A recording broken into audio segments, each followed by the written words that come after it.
வணக்கம். சாரு கேசி ஒரு musical name. இன்றைக்கி தெரிஞ்சோ தெரியாமலோ இன்றைக்கி ஃபங்க்ஷன் வச்சுட்டோம் ஆன வேர்ல்டு மியூசிக் டே. ஸோ கரெக்டாக பர்ஃபெக்டாக இருக்குது இந்த பேர். இன்றைக்கி Charukesi title role YG Mahendran sir பண்ணியிருக்காரு. இந்த பிளே, இந்த படம் எல்லாத்துக்கும் ஃபஸ்ட்டு நன்றி. வைஜிஎம் சார் பேசுவார் அப்புறம், பட் நான் அவருக்கு முன்னாடி பேசுகிறேன். Thank you super star Rajinikanth. ஏன் அவருக்கு ஏன் நன்றி? ஏன்னா கிட்டத்தட்ட 4-5 தடவை இந்த பிளேயை பார்த்துட்டு எவ்ரி டைம் வைஜி மகேந்திரன் சார்கிட்ட இதை படமாக பண்ணுங்கள், இதை படமாக பண்ணுங்க சொல்லிகிட்டே இருப்பார். அவருக்கும் இதை சொல்லிகிட்டே இருக்கார் ரஜினி சார். அந்த மைண்ட் ஓடிகிட்டே இருந்து கரெக்டாக அந்த ஒரு தடவை நான் ப்ளே பார்த்துட்டேன். எனக்கு தெரியாது ரஜினி சார் சொல்லியிருக்காருன்னு. நான் போய் மகேந்திரன் சார் அற்புதமான ஸ்கிரிப்ட் ஆச்சு அது சினிமாவுக்கு. அவருக்கு ஆஹா இது நல்ல மேட்ரு ஆச்சு சொல்லிவிட்டு உடனே ஒரு ஐடியா போட்டு இதை பண்ணலாமே சார் சொல்லிவிட்டு ஒரு அருண்கர் ஒரு ப்ரொடியூசரை அறிமுகப்படுத்தினார். அவருக்கு இந்த சினிமா இது வரைக்கும் பழக்கம் இல்லை, ஆனால் ஒரு நல்ல குட் ஃப்ரெண்ட், ஒரு பயங்கர வெறித்தனமாக இருந்தார். இந்த படம் பண்ணலாம் சார், நான் பண்ணுறேன் சார், எனக்கு இந்த பிளே ரொம்ப பிடிக்கும் சார் சொல்லி ஒரு மீட்டிங்கில் நீங்கள் டைரக்ட் பண்ணால் நான் பண்ணுறேன் சார் சொன்னார். சரி, ரொம்ப ஈஸி. நம்ம ஒரு ரீமேக் பண்ணுறது ஈஸி. ஒரு நாவல் எடுத்து அடாப்ட் பண்ணிருக்கேன் நான் இது வரைக்கும் முன்னாடி. அந்த அம்மாங்கிற படம் சுஹாசினி அம்மா நடித்தாங்க தெலுங்கில். ஃபஸ்ட் டைம் ஒரு தியேட்டர் பிளேயை அடாப்ட் பண்ணணும் சினிமாவில். ரொம்ப கஷ்டம். ஏன்னா பிளே ஒரு கேரக்டர்ஸ் எல்லாமே அங்கேயே தான் இருப்பாங்க. வேறு எதுலேயுமே அதில் டயலாக்லேயே நிறைய சொல்லிவிடுவாங்க. இவாளுக்குள்ள ப்ராப்ளம் இருந்தது, இவன் பாஸ்ட் கதை எல்லாமே இன் டயலாக்ஸ். இதை சினிமாவுக்கு அடாப்ட் பண்ணும்போது அந்த டைம் ஃப்ரேம் எல்லாமே மாற வேண்டியிருக்கும். அங்கே செட்டோட ப்ராப்ளம்ஸ் இருக்கும் அவளுக்கு. There are some things which they cannot do on theatre. அது சினிமாவில் அடாப்ட் பண்ணும்போது இட் வாஸ் அ சேலஞ்ச். ஒரு தடவை ரிக்வெஸ்ட் பண்ணி எனக்கு ஃபுல் பிளே ஒரு வீடியோ பண்ணி கொடுங்க சார்னு. வீடியோ பண்ணி கொடுத்தாங்க. பார்த்துட்டு செகண்ட் டே ஸ்க்ரீன் பிளே எழுதிட்டேன். நானே கன்ஃபியூஸ் ஆகிட்டேன். என்னடா பிளே பார்த்தா 2வது நாள் ஸ்க்ரீன் பிளே எழுதிட்டேன், ஏதோ மிஸ்டேக் ஆகிருக்குமா சொல்லிட்டு மறுபடியும் பிளேயை பார்த்தேன், ஸ்க்ரீன் பிளே பார்த்தேன். It look good sir. YGM sir screen play ready ஆகிடுது சார். நான் சார் 2 days ஆச்சு சார், தெரியல சார் ஃப்ளோ வந்துடுது அப்படின்னு. ஒரு தடவை வாங்க சார் சொல்லி ஃபுல்லாக நரேட் பண்ணினேன் அவருக்கு. எவ்வளோ பியூட்டிஃபுல்லாக நீங்கள் அந்த பிளேயோட எசன்ஸை விடாமல் ஸ்க்ரீன் பிளே கொண்டு வந்துருக்கீங்க சார், ரிமார்க்கபிள் சொல்லிவிட்டு he was so happy. Producer Arun sir sir நான் ரெடி சார், சூப்பராக இருக்குது சார். இப்போது கர்நாடிக் சங்கீத் நான் இது வரைக்கும் பண்ணதில்லை. சங்கமம்னு ஒரு மியூசிக்கல் படம் பண்ணேன். ஆனால் I have never done Carnatic musicians மேலே ஒரு ஃபுல் ஃப்ளெஜ்டு ஒரு ஸ்கிரிப்ட், ஒரு சினிமா. யார் சார் மியூசிக் சொன்ன உடனே வைஜிஎம் சார் சொன்னார். சார் தேவா சார் இந்த பிளேயை பார்த்துட்டு இது கொஞ்சம் என்னோட ஷெல்ஃபில் கானா இருக்குது, செமி கிளாசிக்கல் இருக்குது, மெலடி இருக்குது, எல்லாம் இருக்குது, ஆனால் ஒரு கர்நாடிக் இது வரைக்கும் நான் பண்ணல சார், எனக்கு ஆசை அப்படின்னு அவர் சொல்லியிருக்கார் சார். உங்களோட தேவாவோட சாரோட காம்பினேஷன் தெரியுமே, பண்ணலாமா கேட்டார். சார் தேவா சார் அப்படி அந்த விருப்பம் காட்டியிருக்காருன்னா லெட்ஸ் டூ இட். உடனே தேவா சாரை இந்த படம் பண்ணலாம்னு சொல்லி டிசைட் ஆச்சு. இது யார் லிரிக்ஸ் சொன்னோன்னே உடனே எனக்கு பர்சனலாக பாவிஜய் பிடிக்கும் சார், தேவா சார் எனக்கும் பாவிஜய் பிடிக்கும் அப்படின்னாரு. Very good. ஆனால் சங்கராபரணத்தில் எஸ்பிபி சார் ஃபுல் ஃப்ளெஜ்டாக ஃபஸ்ட் டைம் கர்நாடிக் சாங்ஸ். அதில் சிந்து பைரவியில் ஃபுல் ஜேசுதாஸ். இதில் யார் பாடலாம்? கர்நாடிக் மியூசிக் பாடுறதுக்கு பக்கா அந்த மாதிரி ஒரு வெயிட்டாக சாங் பாடுறதுக்கு யார் சொன்னோன்னா தேவா சார். சங்கர் மகாதேவன் சார் பாடினா நல்லாயிருக்கும். சங்கர் மகாதேவனோட பில்லு நம்மளால் அஃபோர்ட் பண்ண முடியாது சார், சும்மா இல்லை சார். சரி, எனக்கு ஆளை வந்தான் அவர் தான் மியூசிக் பண்ணார் அண்ட் சங்கமத்தில் டெபியூ பண்ணியிருக்கார், நல்லா தெரியும் எனக்கு.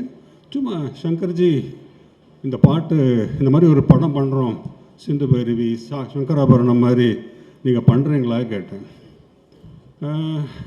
Send me the song for you, anything I will do. But I can't afford you, உங்களை நான் அஃபோர்ட் பண்ண முடியாது சார், உங்கள் பட்ஜெட் நீ முதல்ல அனுப்பேன் பாட்டை அப்படின்னாரு. பாட்டை அனுப்பினேன். செகண்ட் டே ஃபோன் பண்ணிட்டார் பாட்டை கேட்டுட்டு. he was in US. Suresh, இந்த பாட்டை கேட்டு நான் பாடலைன்னா I will be doing the biggest blunder of my life. அவ்வளோ பியூட்டிஃபுல் சாங். நான் பண்ணுறேன், டெஃபினட்டாக பண்ணுறேன். 2 பாட்டும் எனக்கு லிரிக்ஸை பாவிஜேட்ட கொடுக்க சொல்லுங்கள், நான் பாடிடுறேன்ட்டார். அண்ட் அவரே பக்கத்தில் அந்த லிரிக்ஸை யாருமே போல அவ்வளோ இன்வால்வ்டாக அந்த பாட்டை 2 பாட்டையும் பாடிட்டு அனுப்பினார்.